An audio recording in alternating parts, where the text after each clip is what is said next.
గురుగారు నమస్కారం. శ్రీమాత్రే నమః. గురుగారు మార్చి నెలకు సంబంధించి గ్రహస్థితులు కానీ లేకపోతే ద్వాదశ రాశుల యొక్క గ్రహస్థితులు ఎలా ఉన్నాయి? తప్పకుండా అమ్మ. ఫస్ట్ ఆఫ్ ఆల్ ఏంటంటే జీవకారకుడైన గురువు, గురుబలాన్ని ఇచ్చే గురువు మేషరాశిలో ఉన్నారు. మీనంలో రాహువు, కన్యారాశిలో కేతువు, కుంభరాశిలో శని యొక్క సంచారం జరుగుతుంది. ఇవి స్టాండర్డ్గా ఉన్నాయి, ఇవి ఎక్కడ కదలట్లేదు. మనకి మూవ్ అయ్యేటువంటి ప్లానెట్స్ ఏమిటి అని చెప్పి చూసుకున్నట్లయితే రవి కుంభంలో ఉండి 14వ తేదీ మార్చి నుంచి మీనంలోకి మారుతారు. అంటే రవి రాహు కలయిక జరగబోతుంది. అదేవిధంగా రవి ఈ మాసం అంతా కూడా ఆల్మోస్ట్ ఒక 20 రోజుల పాటు శనిని కంబస్ట్ చేసుకున్నాడు. ఇది చాలా ముఖ్యమైనటువంటి అంశం. అదేవిధంగా మకరంలో కుజుడు శుక్రుడు ఉంటూ ఈ యొక్క శుక్రుడు 7వ తేదీ నుంచి కుంభంలోకి మారుతున్నాడు. బుధుడు రవి శని కలిసి ఉండి ఈ బుధుడు కూడా మనకి 8వ తేదీ నుంచి మీనంలోకి మారుతూ అతను 26వ తేదీ వరకు ఉంటాడు మీన రాశిలో. అంటే దాదాపుగా 8వ తేదీ నుంచి 26వ తేదీ వరకు మీనంలో మనకి బుధుడు నీచబడి ఉంటున్నాడు. ఈ నెల మొత్తము కూడా ముఖ్యంగా తెలుసుకోవాల్సింది ఏంటంటే శని కంబస్ట్ అయ్యాడు, బుధుడు నీచబడ్డాడు, శుక్రకుజుల కలయిక వల్ల ఒక ఫలితము, కన్యారాశిలో కేతు వల్ల ఒక ఫలితం అనేటువంటి జరుగుతుంది. ద్వాదశ లగ్నాల వారికి, లగ్నం తెలియని వారికి రాశి నుంచి కూడా చూసుకోవచ్చు. గురుగారు మార్చి నెలకు సంబంధించి మేషరాశి యొక్క స్థితిగతులు ఎలా ఉన్నాయి? మేషరాశి వారికి ఈ మాసంలో కనుక చూసుకున్నట్లయితే పర్టికులర్గా ఈ యొక్క కుజుడు అంటే రాశ్యాధిపతి ఎగ్జాల్టెడ్ పొజిషన్లో ఉన్నారు. So good.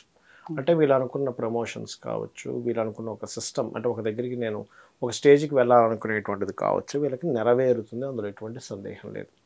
అలాగే సెకండ్ లార్డ్ అంటే ధనాధిపతి కుజుడితో కలిసి దశమంలో ఉంటున్నాడు.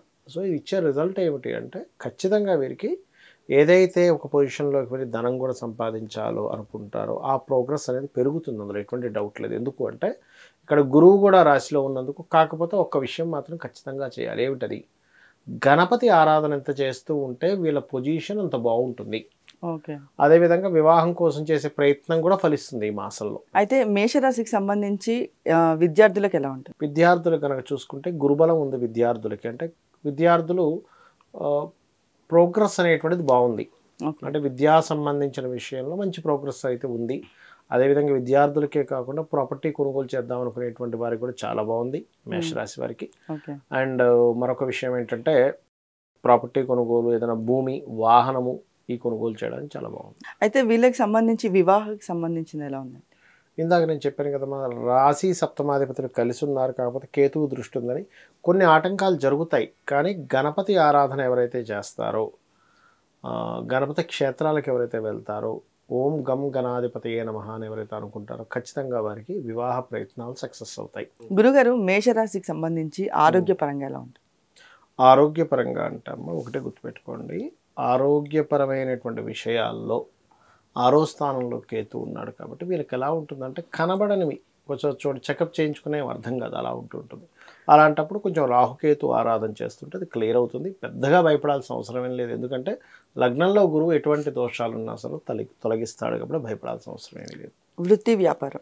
వృత్తి వ్యాపారం అంటే ఒకటేనమ్మా. ఇక్కడ మేషం వారికి దశమంలో ఎగ్జాల్టెడ్ కుజుడు ఉన్నాడు ప్రజెంట్ అయితే. అంటే కొత్తగా ఏదైనా ఉద్యోగం కోసం ప్రయత్నం చేస్తున్నారు, సక్సెస్ అవుతుంది, అందులో ఎటువంటి డౌట్ లేదు. కానీ వ్యాపార విషయాల్లో మాత్రం చాలా జాగ్రత్తగా ఉండాలి. ఎందుకంటే శని భగవానుడు కంబస్ట్ అయి ఉన్నాడు. వ్యాపార సంబంధించిన విషయంలో అయ్యో ఏంటి ఏదో స్ట్రక్ అయిపోతుందనే ఒక భయం మొదలవుతూ ఉంటుంది. కానీ నో నీడ్ టు వరీ. తాత్కాలికమే. రవి ఎప్పుడు సంవత్సరం అంతా కంబస్ట్ చేసుకునే ఉండవు, 20 రోజులు ఉంటుంది ఆ పరిస్థితి, దాని తర్వాత క్లియర్ అవుతుంది. అయితే పెట్టుబడులకు సంబంధించి ఎలా ఉంది గురు?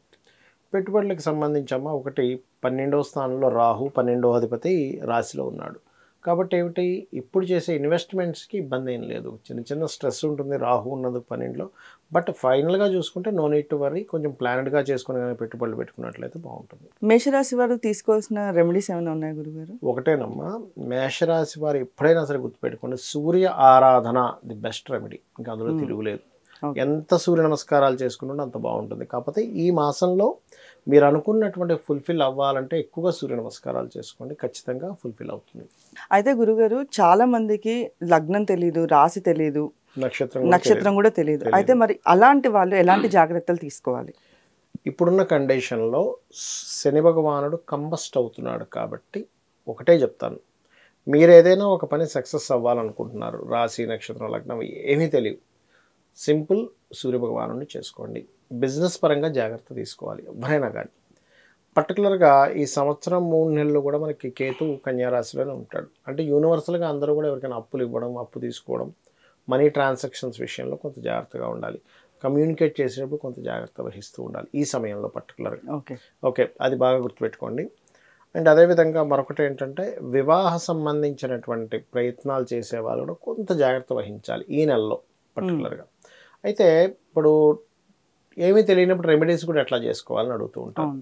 ఇక్కడ శని భగవానుడు అందరికీ కర్మకారకుడే. మీకు లగ్నం తెలిసినా తెలియకపోయినా ఎవరికైనా కూడా అందరికీ కర్మకారకుడు ఎవరు, యూనివర్సల్గా కర్మకారకుడు ఎవరంటే శని భగవానుడు. ఆయన స్ట్రక్ అయి ఉంటాడు ఈ మంత్లో చాలా మటుకు. అందుకని ఏం చేయాలి అంటే సింపుల్గా శాస్త్రం ఏం చెప్తుంది, ఎవరి ద్వారా కంబస్ట్ అయ్యాడో అస్తంగత్వ దోషం ఏర్పడిందో వారిని మీరు ఆరాధన చేయాలి అని చెప్తారు. అంటే సింపుల్ ఎగ్జాంపుల్ ఎలా అంటే ఇప్పుడు చూడమ్మా, ఒక కుర్రాడు బైక్ మీద వెళ్ళిపోతున్నాడు, ట్రాఫిక్ అతను పట్టుకున్నాడు, నీ లైసెన్స్ ఏవి, నీ ఆర్సీ ఏవి అని అడిగాడు. అప్పుడు ఎవరిని వేడుకోవాలి? పట్టుకున్న అతను, అయ్యా నేను ఇంట్లో మర్చిపోయాను, నేను ఈసారి అలా కాకుండా చూసుకుంటాను, ఏదో దానికి సంబంధించినటువంటి పెనాల్టీ కట్టడము. కొంతమంది వదిలిపెట్టరు, పెనాల్టీ కట్టాల్సింది మర్చిపోతే తీసుకురా, లేకపోతే పెనాల్టీ కట్టంటాడు, లేకపోతే లేవు పెనాల్టీ కట్టితే పట్టుకున్న అతను వదిలేస్తాడు. అలాగే సూర్య భగవానుడు కర్మకారకుడైన శనిని పట్టుకున్నాడు కాబట్టి ఇది ఖచ్చితంగా చేసుకోవాలి అందరూ. అదొకటి. మీనరాశిలో రాహు సంచారం జరుగుతుంది కాబట్టి నేను చెప్పేది ఏమిటంటే పితృదేవత ఆరాధన ఈజ్ మోస్ట్ ఇంపార్టెంట్ ఇప్పుడున్న కండిషన్లో. ఓకే, అది ఖచ్చితంగా చేసుకుంటూ ఉండాలి ప్రతి ఒక్కరు కూడా. అదొకటి. అండ్ అలాగే ఈ ఆయిల్ బిజినెస్ చేసేటువంటి వారు, ఐరన్ బిజినెస్ చేసేటువంటి వారు మరింత జాగ్రత్తగా ఉండాలి. ఎందుకంటే ఆయిల్కి ఐరన్కి శని కారకుడు. అదేవిధంగా షేర్ మార్కెట్స్లో కూడా, షేర్స్లో కూడా ఐరన్ ఆయిల్ లాంటివి కొంటుంటారు ఇటువంటి విషయాల్లో. ఎందుకంటే నువ్వులు, ఐరను, ఆయిల్ అంటే ఏదైనా సరే ఇనుముకు సంబంధించినటువంటిది. అలా అని చాలామంది తెలియక ఏం చేస్తారంటే కారు కూడా ఇనువండి అంటారు. ఇక్కడ కారుని ఇనువుగా తీసుకోకూడదు. కారు ఒక కంఫర్ట్ని ఇచ్చేది. చాలామంది ఏమంటుంటారంటే, నన్ను ఏమడుగుతుంటారంటే, ఏమన్నా ఇనప బిజినెస్ చేయొచ్చు అంటే, ఇనప బిజినెస్ అంటే ఏం చేస్తారంటే కార్లు అంటారు. కార్లు ఇనప బిజినెస్ ఏంటయ్యా, నువ్వు ఐరన్ అమ్మేది అయితే ఇనప బిజినెస్ అవుతుంది, కారు ఇనప బిజినెస్ అవ్వదు, శుక్రుడికి సంబంధించిన బిజినెస్ అవుతుంది అంటే వాళ్ళ ఉద్దేశం ఏంటంటే శనికి సంబంధించిన బిజినెస్ కదా అనుకుంటారు. అలాంటి అన్నింటిలో ఐరన్ ఉంటుంది. అన్నీ శనేనా కాదు కదా, ఇల్లు కడితే కూడా అందులో కూడా ఐరన్ ఉంటుంది.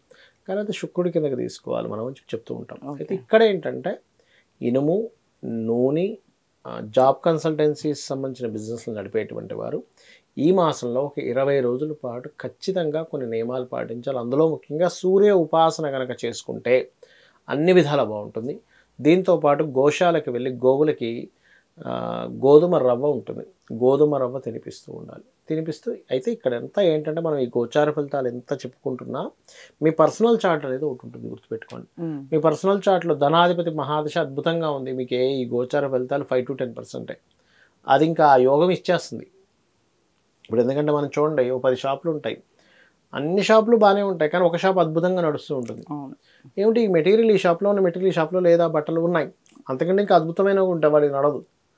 అదేమిటండి అంటే వాళ్ళ గ్రహస్థితి అలా ఉంటుంది, వాళ్ళు సిస్టమేటిక్గా ఉన్నా సరే కొన్నిసార్లు వాళ్ళకున్నటువంటి జన్మజాతకంలో ధనయోగమో, ధనహీనత యోగమో, ఆ రోగం వచ్చే యోగము, లేకపోతే రోగం నయమయ్యే యోగము, ఇన్వెస్ట్మెంట్ చేస్తే అద్భుతంగా వచ్చే యోగము, ఇవన్నీ కూడా మీ జన్మజాతకంలో ఉంటాయి. అవి తెలుసుకొని అడుగు ముందుకు వేయాలి, అన్ని విధాలు బాగుంటుంది. ఇది శ్రీమాత్రే నమః.